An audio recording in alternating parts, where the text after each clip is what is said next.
Book 1, First Contact, by James Jackson. Chapter 1, What Lies Beyond.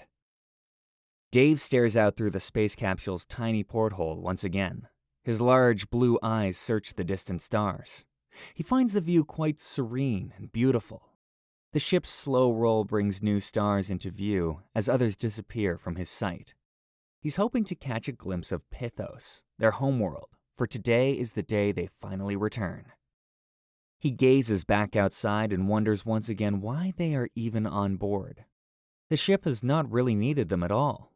Everything has been running on automatic since they left the space dock, a little more than 3 years ago.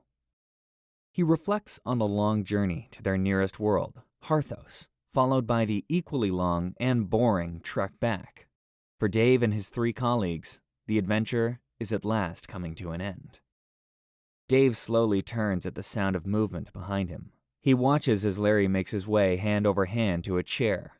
The low gravity is something they all still enjoy. Dave shakes his head as he watches Larry perform his usual routine. It takes Larry some time to get seated. Once situated, he flicks a few select switches on his control panel. Then, after a moment's pause, speaks clearly into a microphone. "Ground control, Artemis 1 here. Are you receiving?"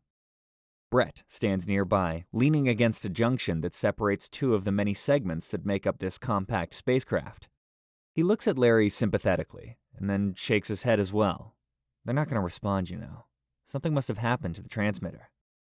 Brett points upward, though he really has no idea where the transmitter actually is.